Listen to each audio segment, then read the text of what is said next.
Good morning, everyone. Welcome on into a combination of Sports Talk with Broads and Coffee with Broads. Here we are live. I can't wait to react and have some fun conversation. I want to analyze where the 76ers are with their roster at the very moment, and I understand there's still buyouts to come, and you're seeing that someone like Dragic goes to Brooklyn, and I have my thoughts that I can't wait to share with you. But before we dive into all of this, if you are new to the channel, make sure you hit that subscribe button, hit that thumbs up button as well. I greatly appreciate all the support. If you're looking to buy tickets to go to any basketball games when it returns, or hell, maybe your hockey team actually makes sense, unlike the Flyers, which you can still go to Flyers games, may I add, you can utilize the promo code BROADS at SeatGeek's checkout page for $20 off of your purchase. So I'm basically eliminating those fees right from the jump, right for you. Promo code BROADS, SeatGeek's checkout page, and then lastly, TikTok at Broads Media. We're implementing a lot more to that social media platform, and we're having a lot of fun. So make sure you join the party over at TikTok as well. And with that, look, there's a lot of different ways you can hop into the conversation today, whether it is, let me get a little headband action on. I apologize. I need to go a little headband. But a couple different ways that you can get going, and that is the chat. Over on YouTube, we got the Anytime Hotline phone calls, 856-442-9805. You can text in, you can call in. So a couple different opportunities to chime into the show. And where I'm at when I look at this team, and I keep going back and forth, and honestly, I just think it's going to be somebody new every other game, or every two games they're going to have to try something new, because either Matisse Thybulle is going to fail and be problematic, or Danny Green's going to fail and be problematic, or George Niang is going to fail and be problematic. And it does matter what team you are seeing on the other side. The playoffs are so matchup heavy and so matchup based that you can get by with the George Niang on maybe a couple teams, but that would never in a billion years work when you're playing a different city or a different organization based off of their personnel. But honestly, it'll probably be a flip-flop between Danny and Matisse. And I read a great piece on Philly Voice written by Kyle Neubeck, who does a great job covering the Sixers. And he kind of gives you a little description on why he feels certain ways with some of these starting rotations. And with Matisse Thybulle, I knew it was pathetic, and I knew that his offensive issues were going to hinder this team and brutally destroy the team at times if he's not executing cutting perfectly, and if that style just isn't playing out the way that you need it to. He definitely got better in that area, but I don't know if it's strong enough to really outweigh the other brutal, disgusting parts of his offensive game. And look, we'll see. Time will tell. If squads are going to bring the double towards Joel Embiid, and then Matisse Thybulle cuts nicely and he's there, okay. But also, are you going to live and die with Matisse Thybulle underneath the basket? Like, it's just not something that you're going to say, we're going to win this basketball series in the postseason because Matisse Thybulle is going to be our threat underneath the basket. You know what I mean? Like, that's like, you're going to win the basketball games because of Joel Embiid and James Harden. There's going to be other deficiencies outside of just his ability to cut, which is the positives. All the other deficiencies will hurt you more than that is going to excel your offense and push it to the next level, into the next tier. With that, there is an opportunity between James Harden and Matisse Thybulle to maybe get some attacks to the basket and cuts to the basket where you get some lobs. We've seen James Harden throw the lobs before in the past. And is that something that could be implemented throughout the offense? No doubt about it. But at the end of the day, Matisse Thybulle is bottom 5 in the entire league when it comes to the offense. 5.2 points per 100 possessions worse offensively when Matisse Thybulle is on the floor, and that is bottom 5 in the entire association. So that was somewhat of that whoa. That was somewhat of that wow. Not only is it horrendous, not only is it absolutely vomit-worthy and putrid to see, it is at the level of bottom 5 in the entire NBA. So just to put it in perspective and to give you a little bit of the whoa, hold on a second as well. Now with that, you have no other options, really, perimeter defense-wise, which could really, really, really, really change what you have on the defensive end. With that, if we look at the 76ers and we see some of their other holes, like Tobias Harris can get beat on the defensive side. Tyrese Maxey can get beat on the defensive side. James Harden can get beat on the defensive side.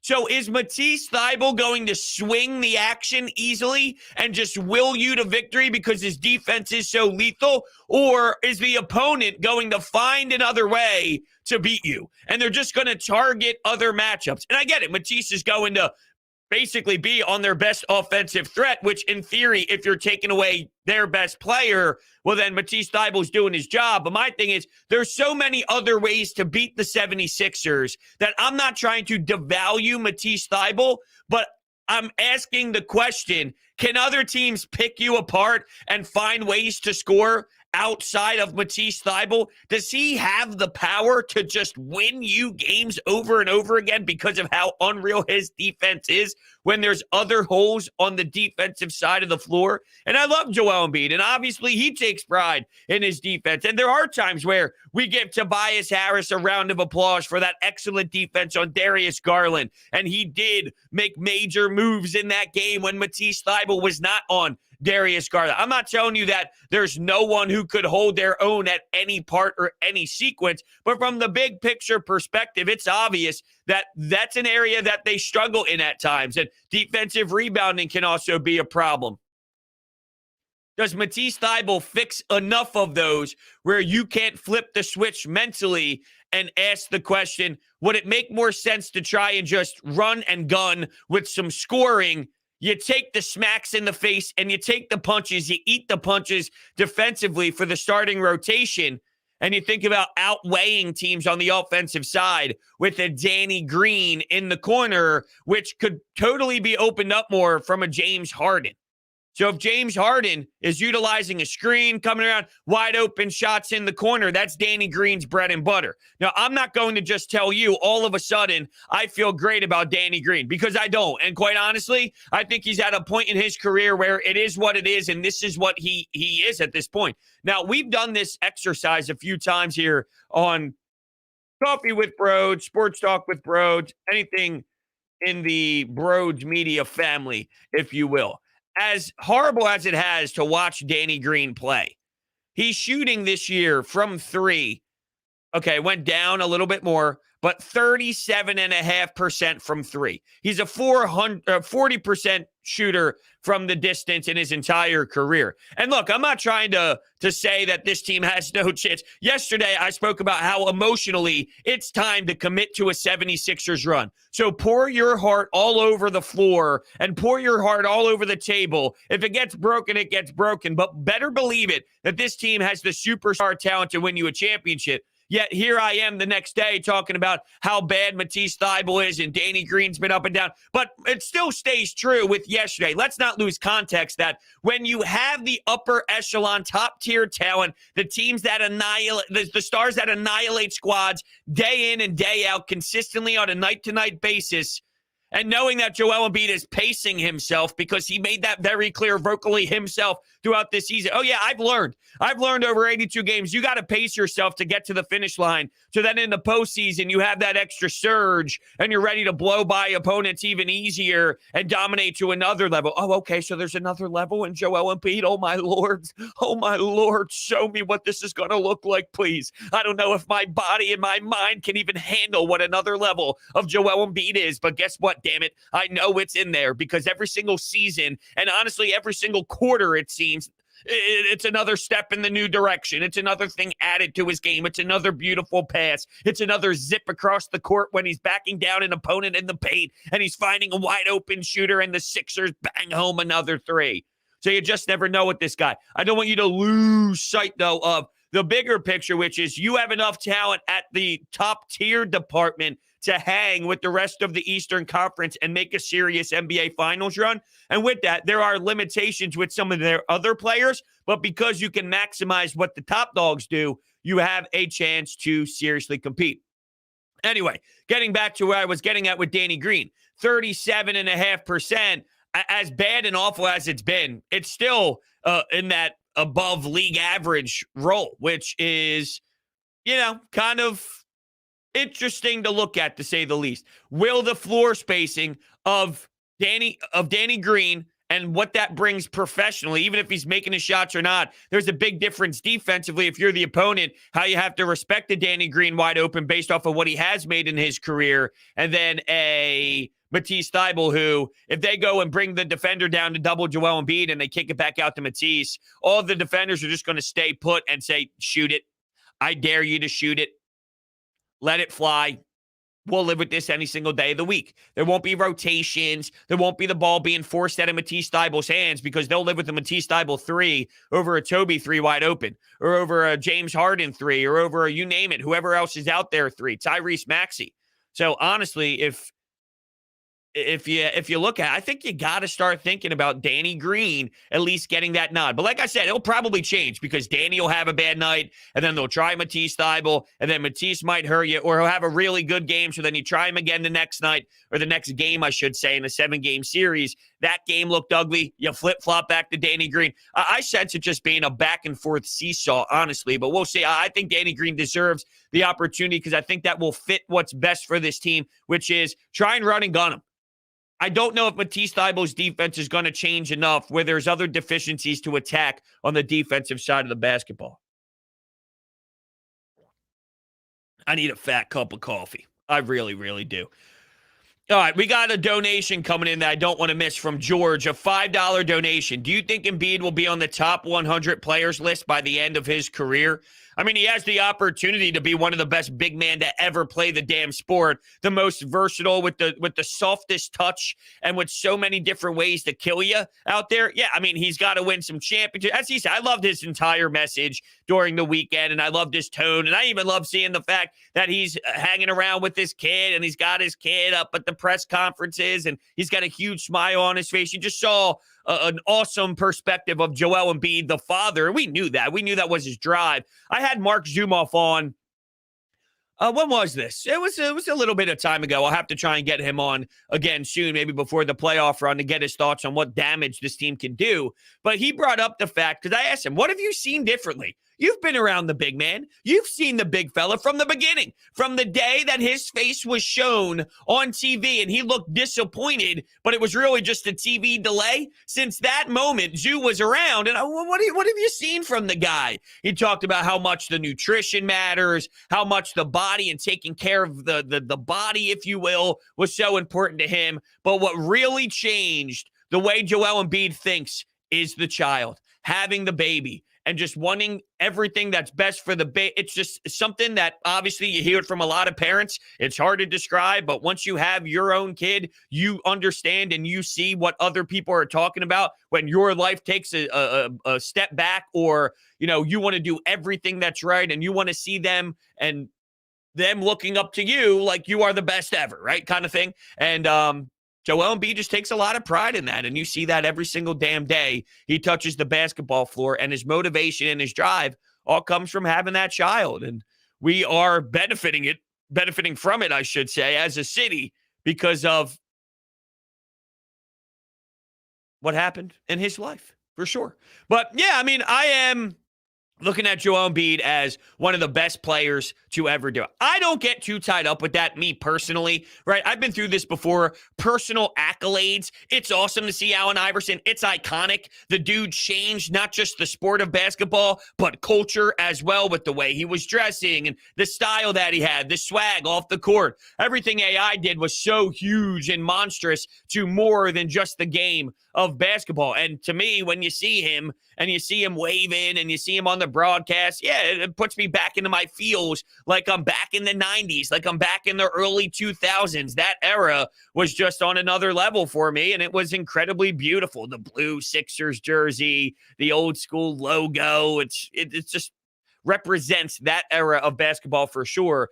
But if Joel Embiid doesn't win or does win a MVP trophy or he does get Defensive Player of the Year or doesn't get Defensive Player of the Year or any of these personal accolades, let's say in a hypothetical world, which I can't imagine it happening because I do think it's Joel Embiid's trophy to lose, but let's just say he keeps this up, plays the same way, and doesn't win the trophy at the end of the year. For me, I saw Joel Embiid still play this level of basketball with or without the hardware in his trophy room back at his office. Now, would I like for him to have it? Absolutely. Am I rooting for him to have it? Absolutely. But I saw him play with or without that personal accolade. He still did the same lethal play every single night. And with that said, let's say he's not top 100. Let's say he isn't by the end of it. I still saw Joel Embiid wax every opponent every single damn night, which put a big smile on my face and left me intrigued where if technically he doesn't become a labeled top 100 guy, which he's going to be one of the best big mans ever to ever lace up a pair of shoes with or without the technicality of it, I got to witness it. So that's how I see it, but I don't know if anybody else sees it that way or how it's perceived for other people out there, but that's really my mind. And before we continue some of this conversation out there, I want to let you know about Windview. Windview is the nation's leading sports predictor, allowing you to compete in pregame or live contest against other people, not the house. You answer questions about each game before it begins, or you can play in quarter-long contests while you're watching the game to take your viewing experience to the next level. You can play for free or real money. Play with your friends and family. You can make a league. And it just makes your experience watching so unique and in a different way, for sure. It puts a different level of emotions out there. And I'll give you an example of a game and some of the questions that get asked. Unfortunately, no basketball around town right now due to the All-Star break. So there are no open contests at the moment in the NBA, and that's what I would like to share for you. So regardless, I'll give you some examples of previous ones. Let's say the Sixers are playing the Lakers. Will the Sixers beat the Lakers tonight? Yes or no? Will Joel Embiid score over 30 points? Yes or no? Will Tobias Harris outscore, let's say, Russell Westbrook? And then you pick who's going to outscore one another. And basically, whoever answers the questions right, more questions right, ends up winning the pot. So it's a lot of fun. Windview.tv/Broads. The link is down below in the description. Sign up utilizing that link. It's a really cool, unique way to implement sports betting and fun when you're watching the action. Windview.tv/Broads. That is the link down below. Make sure you sign up using that link. It does go a long way. Okay, so we do have phone lines open at 856-442-9805 if you would like to hop on board into the mix. We do have an anytime hotline call here. Let's hear from you out there. I think by them getting James Harden, I don't know how it's going to work out, but they absolutely had to try it, and I'm all for it. Goodbye. Okay, nice and quick and to the point. I mean, I agree. What are we talking about here, right? For the people who are disappointed, and I still can't believe after all this time, but they gave up Seth, and now Brooklyn has Dragic. Look, you don't win championships because of buyout players that enter your team. They might help for a little bit of time and a couple minutes, and it's a nice veteran add for Brooklyn. First off, the Brooklyn Nets are an 8th seed right now. That's not to say that's where they're going to finish. Obviously, they don't have players available right now that significantly hurt their situation, right? They were at the top of the East. Players go down. Now they're at the bottom of the East. Crazy how that concept works. But honestly, we're going to sit here and tell everybody, look at them right into their eyes and say, now that Dragic is on the Brooklyn Nets, they're going to go win a championship. No, they win a championship because of Kevin Durant. They win a championship because of Kyrie Irving. Once again, we did this all yesterday long. Why are the Sixers going to win? Because of your superstar talent. Dragic is a nice ad, and it doesn't hurt that you have it. But at the end of the day, you don't win championships because of your buyout players. They help, and it's better than the alternative. But when was the last time you watched an NBA Finals and you said, good thing they picked up Dragic? Right? I mean, seriously, though. It doesn't happen. You say, holy shit, did you see Steph Curry? Holy hell, did you see LeBron James? Wow, did you see what PJ Tucker did? Did you see that explosiveness on that end? Did you see how much of a dog he was out there? That's what you see. It's not the dude who's going to play 6 minutes, 7 minutes, 8 minutes. And if they got to play more than that, if your buyout market player has to play 20, your team stinks. Your team ain't good. So, in terms of our first caller, and we're about to go right back to the phones, with James Harden, you got to go for, of course. Ben Simmons was not playing basketball for you. And how about that report the other day, Ramona Shelburne? Hopefully a couple weeks, not months. Weeks, months. This is going to be an interesting dynamic whenever Ben Simmons does touch the floor, because of how much time there is to incorporate someone who doesn't shoot a basketball is not very easy. It's not the same as trying to get a 1-2 punch in Embiid and James Harden getting together. It's someone who doesn't shoot a basketball, and he has to play off the ball because of Kyrie and Kevin Durant. So what does this do? Who are going to be the Nets? And guess what? He ain't touching the floor March 10th in Philadelphia, and he knows that. So realistically, this week's timeline is going to perfectly line up for a game or two after the 76ers due to the optics and to make it play out and fit the timeline that makes him feel the most comfortable. That's as obvious can get. He'll be touching the floor right after that March 10th date. That is so clear. So clear. I'd be shocked if it wasn't that way. All right, back to the phones we go. Good morning. You're on with Broads. Broads. Yo. Man, I just wanted to rant real quick because I hear a lot of people talk about this Ben Simmons situation. Ben Simmons is not a playmaker in the half-court setting. Everybody who goes and says his playmaking is just as good as James Harden's is definitely not. James Harden can work in the half court and playmake. Ben Simmons does the opposite. He playmakes in transition. That's the only way Ben Simmons is going to playmake for the Nets. So they have no point guard. I just wanted to get this rant off real quick, bros, because a lot of people want to basically build up Ben Simmons, and we've been watching him for years. Absolutely. I agree completely with you. And it's funny, the same people that were ripping him and bashing him and saying so much needs to improve automatically are just changing the entire narrative and assuming that, well, just because now you're playing next to Kevin Durant, you don't have to play that way that they asked you to play in Philadelphia anymore. So now all of a sudden you're going to be this perfect player. What happens in the fourth quarter in the half-court set where you're taking away shots from Kevin Durant and Kyrie Irving because teams are fouling Ben on purpose and saying we'd rather him take free throws? Now Steve Nash is going to take him off the floor, and now that player that you're all excited about in Brooklyn isn't even playable and touching the court at all. And you're absolutely right, which is he had the open floor. I call it the LA Fitness game. Why? Because that's the game I play. Up and down, easy. You play at LA Fitness, you get an open court, you pass it to the outside wing, and they let it shoot. When the game slows down, Ben Simmons cannot operate in that. The only way they'll get buckets with Ben out there with like an Andre Drummond, let's say, which is 3-on-5, may I add, is Kevin Durant isolation and begging him to go get a bucket. It's going to be extremely difficult for them. I couldn't agree more with you. I just appreciate the let me on, Bros. I've been watching you since the inception of Bros on YouTube, and just to see you grow and listening to you on 97.5, it's just it's like seeing one of your neighbors just flourish, and it's always Philadelphia sports. Always, I'm not a 4-for-4 guy because I don't really watch hockey, but I'm definitely I'm proud of you, man. Just keep going, man. Thank you so much. Yeah, absolutely. Thank you so much. Definitely call in again, man. Some good stuff, some good passion, and I appreciate all the kind words. I really, every time, I don't know how to react sometimes. It's like an uncomfortable feeling, but it's like, thank you. I just, thank you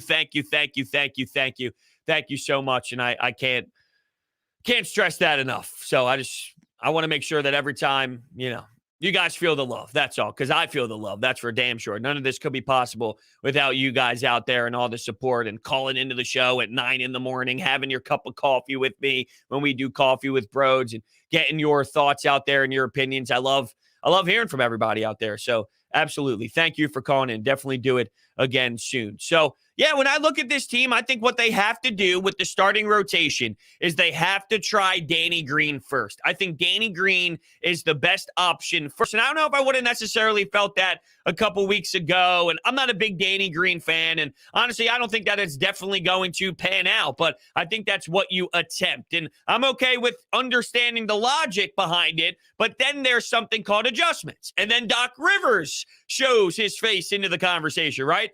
And it's similar to what happened, if you remember, against the Atlanta Hawks, where they elected to start Danny Green. And this was a different version of Danny Green then. Okay, Danny Green now was not the same version of Danny Green last year. Danny Green last year was a way more important player and a way better player that was executing at a way better clip. So when we talk about this, keep in mind, you can't just be having the recency bias and assuming we're watching the same old Danny Green. Last year, he had a little bit more spark and a little bit more juice. But Doc Rivers elected to start Danny Green defensively on Trae Young.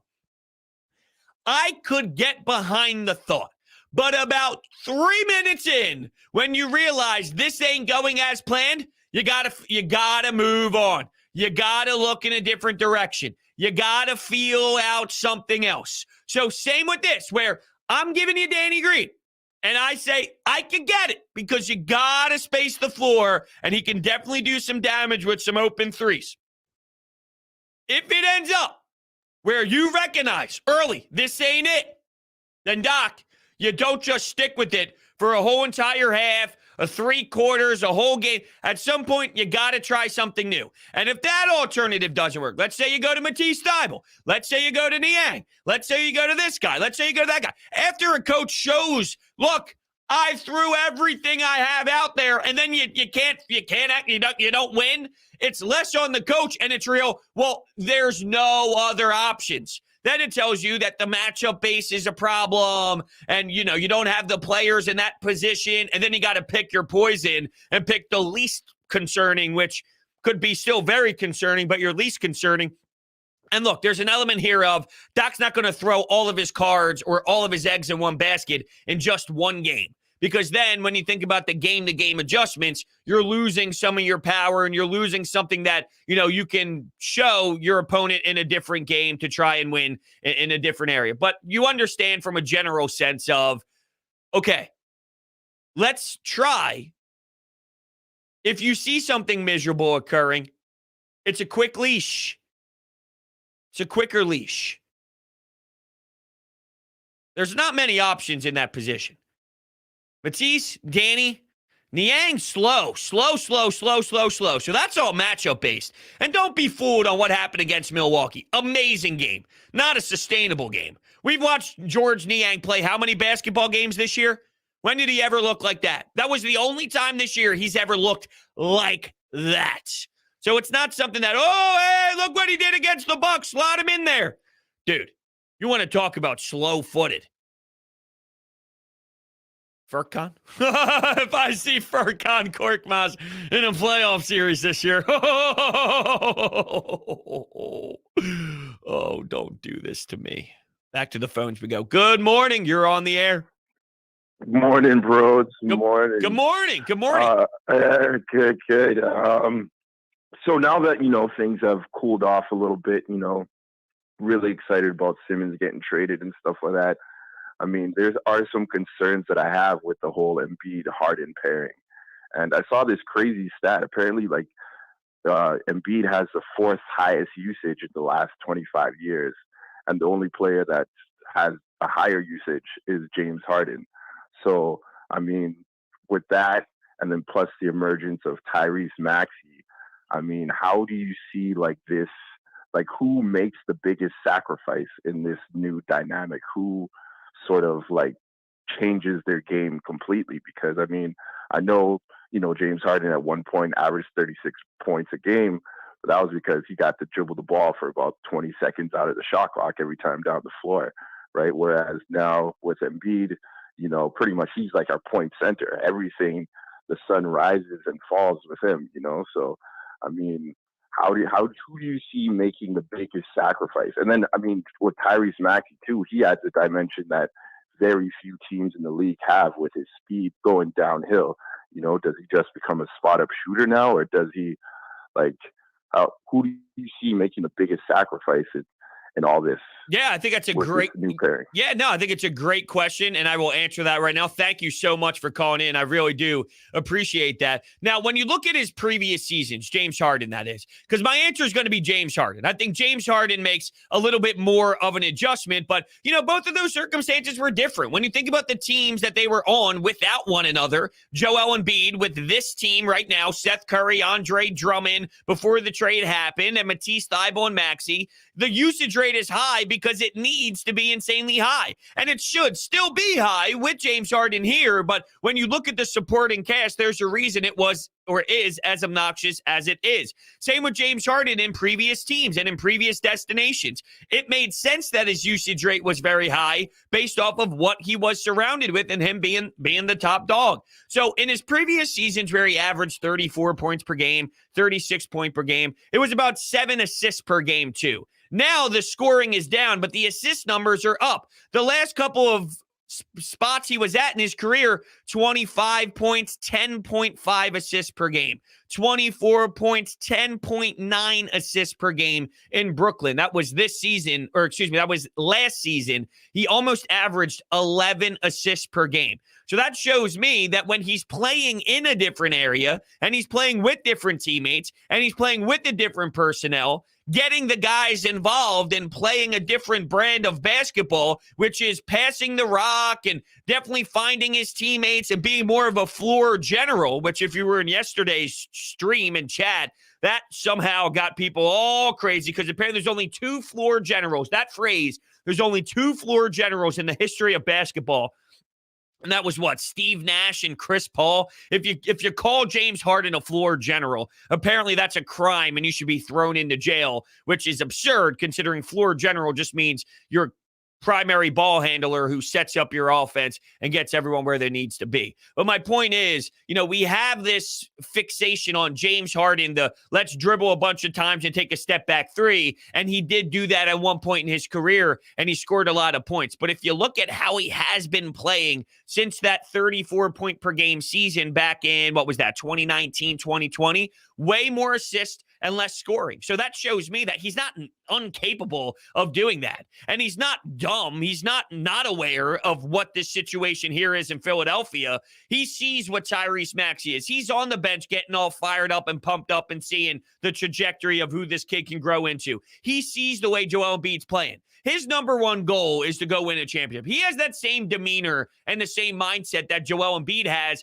right now. And the focus is, I need that Larry O'Brien trophy. Well, there's a reason why he's excited to be here. It's the fact that Joel Embiid is on this tear and he's playing at an MVP rate. So he's not going to want to take away from the monster that Joel Embiid is, because that then lessens their opportunity to grab the ultimate goal, which they want so badly, both of them.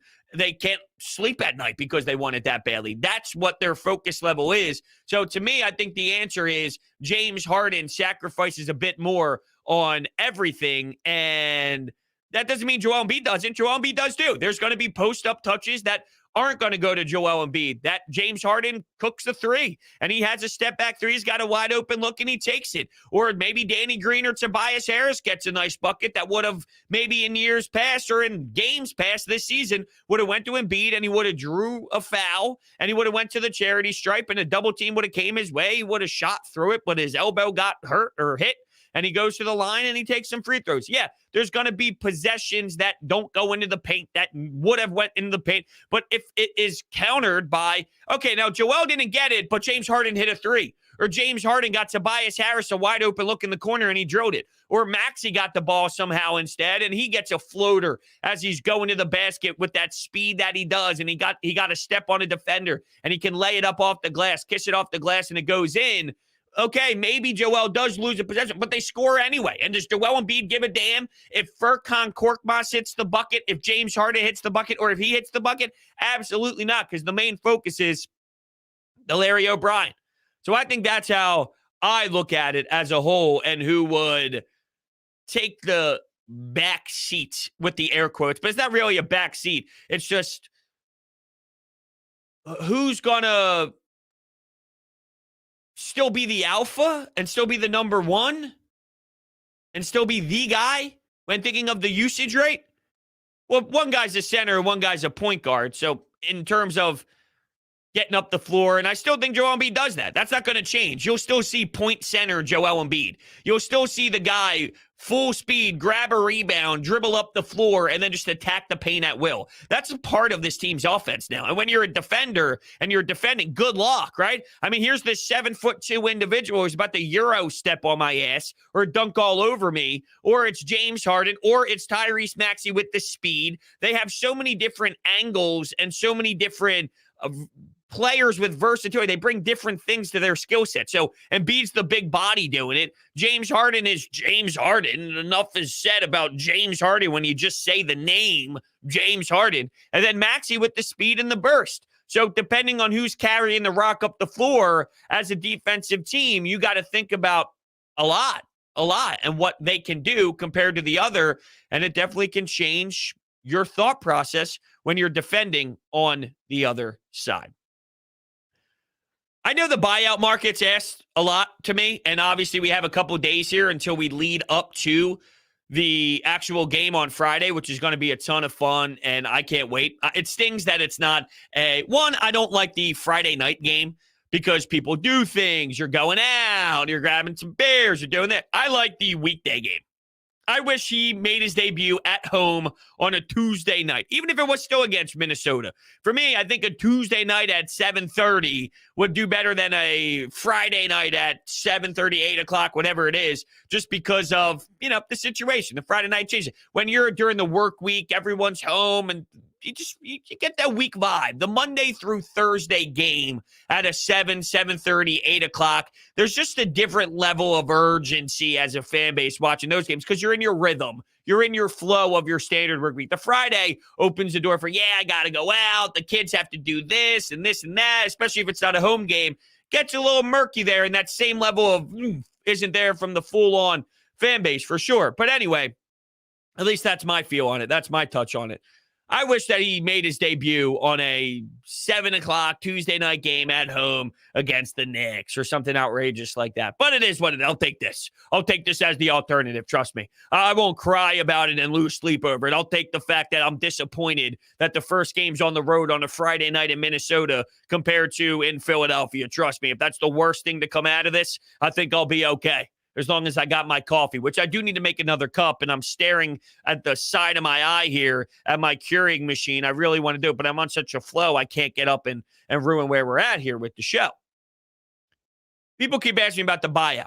We have a couple of days, and we're going to continue, obviously, the Sixers conversation throughout the week. So maybe we keep that close to our chest and talk about it a bit more and tease an upcoming show on which angle they should take for the buyout market and what could fit them best and help them in a specific role. Maybe it goes hand in hand in what I'm talking about right now with some of these positions in the starting rotation, even though I'm hearing that they're targeting a certain player, a certain type of player. But that's for another day, of course, which you would have to tune into when we have that conversation.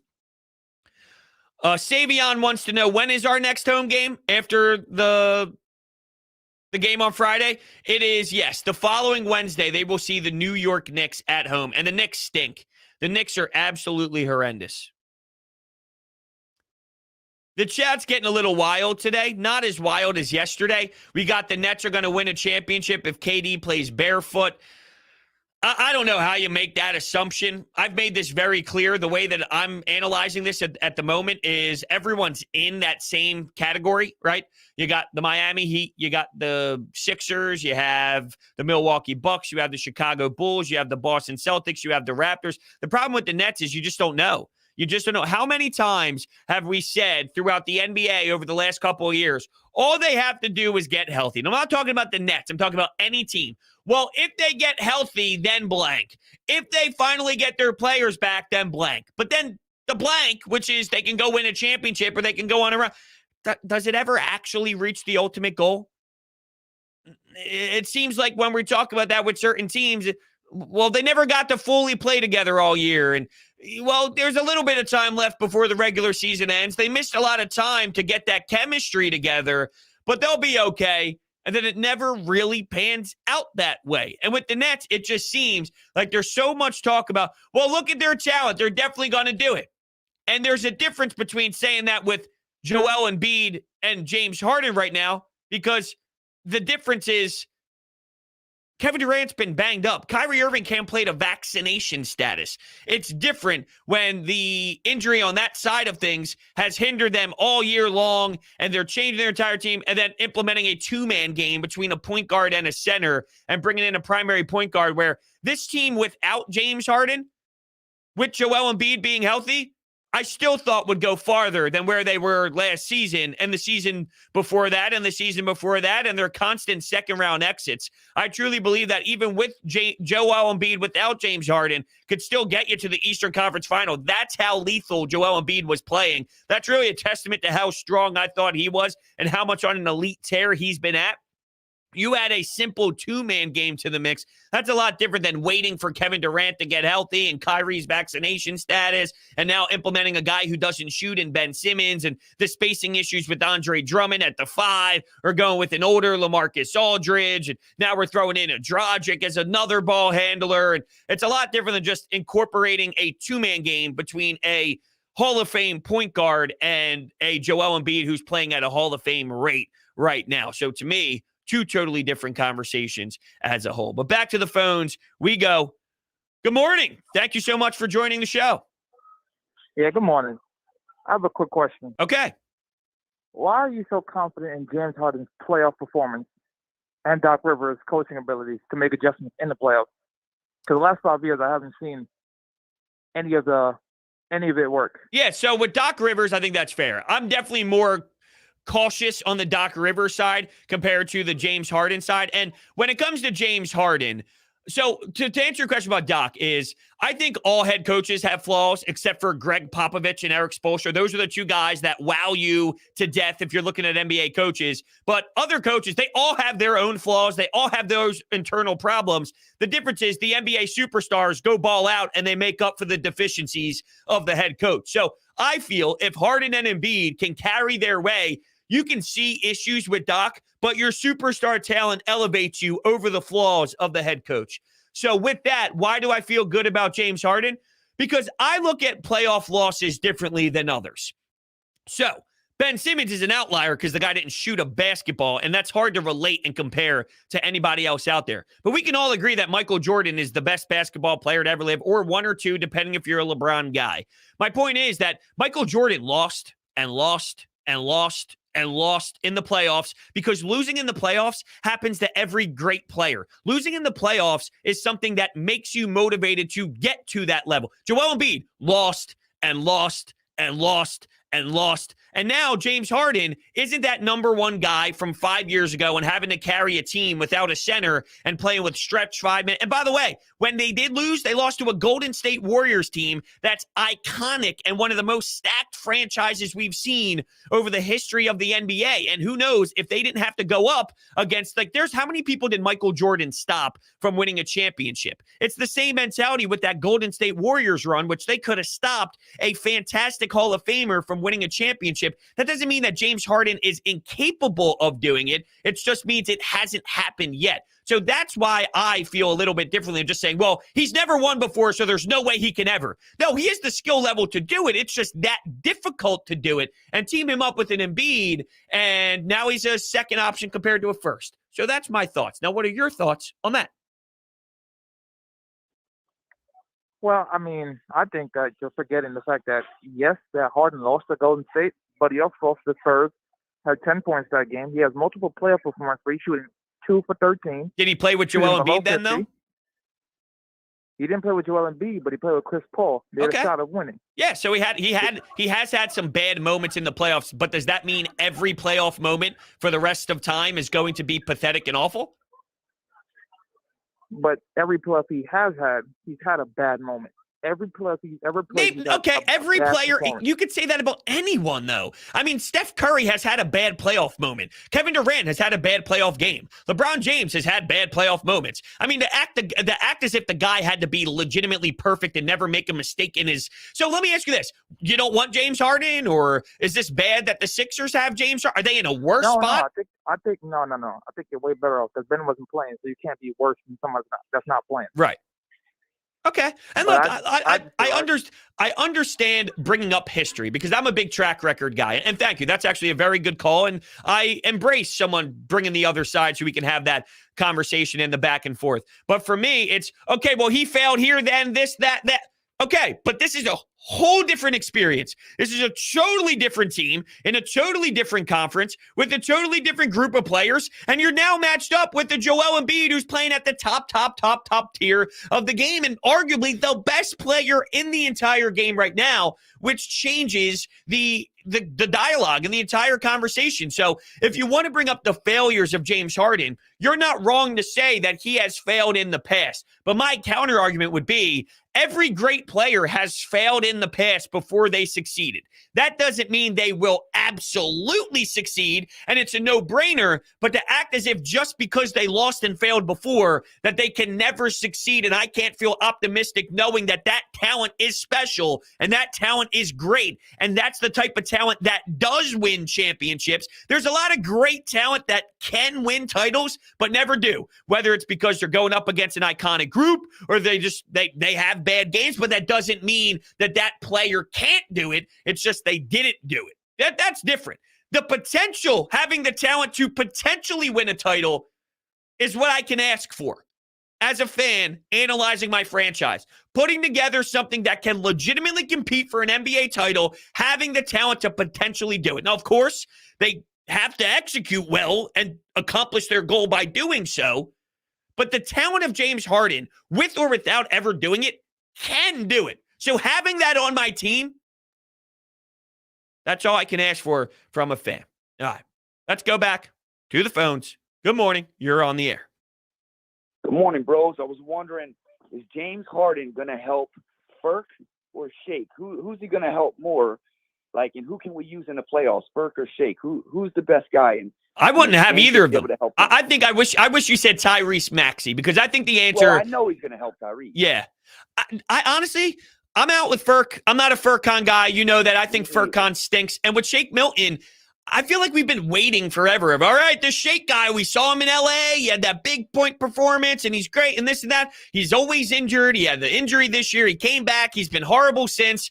I mean, if I'm Doc, and I know Doc thinks a lot differently than I do, unfortunately, but if I'm Doc Rivers, I have my starting five of James Harden, Tyrese Maxey, Danny Green, Tobias Embiid. From there, I got Thibault, I got Niang, and I got my backup big man. That's my 8. Now, he probably throws in a Furkan at the 9, and maybe the spacing of James Harden can get more open threes, and they desperately need that. So maybe your answer is Furkan over Shake Milton, and that's scary, and that upsets me, and that scares me. But I think if you're thinking about spacing and just getting the spacing on the floor, the answer is probably Furkan, and maybe that's your 9 if you're Doc Rivers. That's right off the top of my head, kind of talking through it right now real quickly and real briefly without putting too much thought into it. That's sort of where my brain goes.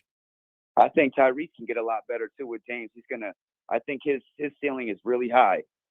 Oh, for sure. This kid's a stud. This kid is a legitimate all-star in the making. This Tyrese Maxey is going to be one of the top premier talents in I'm not saying LeBron, KD level, but that next tier of guys who do some serious damage in this league. There's no doubt that Tyrese Maxey can do that from a lot of different angles too. Not just his ability to fly with the speed, but now his confidence in his three-point shooting has already rose so much. It's amazing. I like how we have Tobias and Maxey, and you say like it's the third star A and B, because on any given night we're going to need one of them. We're going to need them both to step up. Sure. And I think that's the perfect way to describe it as well. Thank you so much for taking the time to call in. It's almost like a 1-2 punch for that third star, right? You think of the Miami Heat, you go Chris Bosh, LeBron, Dwayne Wade. Well, you have Harden and Embiid, and then you have like these two really good players that bring different levels to the game. And one's really super young, and Tobias has his good games. He has his bad games. He's not the most consistent ever, but he's not as bad as what people label him either, which maybe it's a night where instead of Maxey going off for 24 and him being the third star, maybe it's a combination of Maxey gives you 16 and Tobias gives you 18.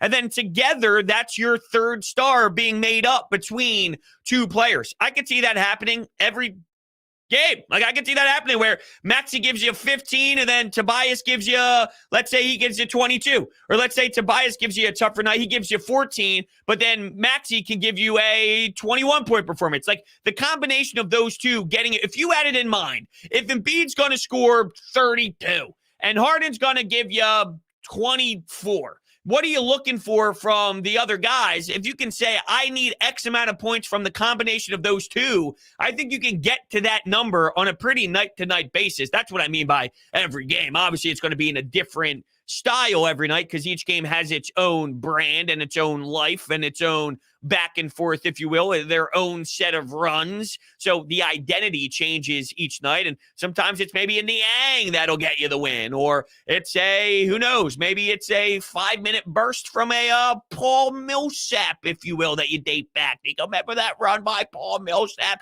right? You definitely look at these other unique little talking points off to the side throughout each game, but can you get X amount of points from the combination of Maxey and Tobias per game? And I think so. Now, obviously, it comes down to, like, if Harden has a tough night or if Embiid has a tougher night, someone needs to make up for those points. Just from a far thought, obviously. But yeah, I mean, things change, obviously, when your superstars don't have their night. Then you put the stress on the Tobias, on the Maxey, and that's not to say they can't do it in a small sample size. But that's why I go back to, you got to have the top talent to win. If the top talent performs, then I think you got yourself a real chance here in Philadelphia. If they struggle, do you have the full-on depth to then make up for it? I think on a night or two, yes. For a longer period of time, if you're asking this for a long period of time, then no. But I don't anticipate watching Joel Embiid struggle throughout the postseason. If he has a tough night clocking in at the office, that's a lot different than having a tough series. If one of these two stars have tough series, then yeah, I mean, it's going to be hard to demand a Toby and a Maxey to be stars, especially Maxey right now. He'll grow into that, I feel, just not there on a consistent level at this point in his career. So let's see what's happening in the chat a little bit over here. I see people screaming about Seth Curry. I see people screaming about the Brooklyn Nets. If Doc is telling the truth and he staggers the lines, Harden gives you the opportunity to go small. What do you mean? Like, you can go small with your 5? I don't know how they're going to approach this 5 thing. They definitely are looking in the buyout market. But is it a Paul Millsap? We just don't know enough. Obviously, the last we saw of Paul Millsap, the couple of runs he got so far at the Sixers, there's a little bounce in his step. Seems to be some motivation. There seems to be a little bit of the it right now, but it's also adrenaline. And, he seems to be rising to the occasion of seeing and smelling that there's an opportunity for sure. But is it a Paul Reed? And it's that concept. I mean, what can they do at the 5? And it's all matchup based as well, right? Depending on what the other team has to throw your way and what some of the options are on the opponent's sidelines and on their bench. So it definitely opens up the door a little bit more for some debates depending on what the opponent has at the 5-2. But in general, staggering lineups is a no-brainer if you're Doc Rivers. And I can't believe that there's going to be a situation where he's going to screw this thing up. I just, oh man, it's so hard for me to wrap my head around screwing it up that much, because you got to be so bad at your job. You got to be so awful. And as much as we rip Doc Rivers apart, as we should, it's just hard for me to believe that with all of the experience he has, which, some of his decisions already baffle my mind as it is, so I guess I can't be that shocked by it. But with all the experience he has in the league, seeing Maxey, Toby, Embiid, and Harden, how is it ever going to happen where one of the two, Embiid and Harden, are not on the floor at the same time? Now, with me saying that, I feel I'm just a ticking time bomb. Somebody will have a lineup, And that somebody will be Doc Rivers, where it'll be Tobias plus bench, or Maxey and Tobias, and Harden and Embiid are both off the floor, which, based off of what we've seen so far this season, you say, okay, at least I'll take that. It could be a lot worse, and you're not wrong. It could be a lot worse. But in all honesty, how in your right mind can you see what you have talent-wise and still think that that benefits you? It's foolish. So the Doc Rivers thing is crazy to me. But with the Doc Rivers thing being crazy, I feel good because of Embiid and Harden. I do. You saw what Kawhi Leonard did with the Toronto Raptors. You see what happens when Giannis gives you a 50 burger and Middleton explodes for his nights. And you saw that in the postseason last year on that run. You've seen big nights. You see what can happen. And with all due respect to Mike Budenholzer, he wasn't just a perfect coach. But what happens is your players rise to the occasion. They step up, they ball. They dominate.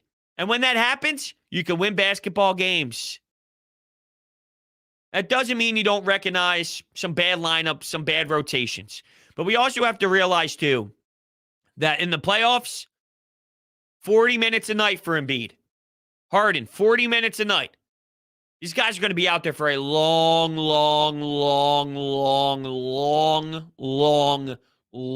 time. We'll see what those 8 minutes are like. And I'm not saying there won't be criticizing. And I'm not saying they won't be disappointing at times. Because until I'm proven otherwise, I won't fully believe it.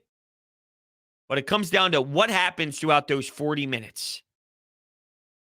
And can they carry the squad? It'll be an interesting thing to find out for sure. Okay, with that being said, I want to thank everybody so much for hanging out with me today here on this combination of Sports Talk with Broads and Coffee with Broads, a little mix between the two, doing it a little bit of some podcasting form. I can't thank everybody enough in the chat room, calling into the Anytime Hotline. I'm having a blast having some live dialogue with you. It's been a ton of fun. So we're going to continue to keep it rolling. Keep your eyes out for some more live streams, some more podcasts throughout the week, of course. It's a dead week with sports. Obviously, you got the Flyers, but they stink. I went to the game yesterday afternoon. They play again tonight against the St. Louis Blues, but they just lose and lose and lose and lose and lose, and it is dreadful. Don't forget, if you are new to the channel, smash that subscribe button and hit that thumbs up button as well. Thank you guys so much. Keep your eyes out for some more live streams, and I will see you next time.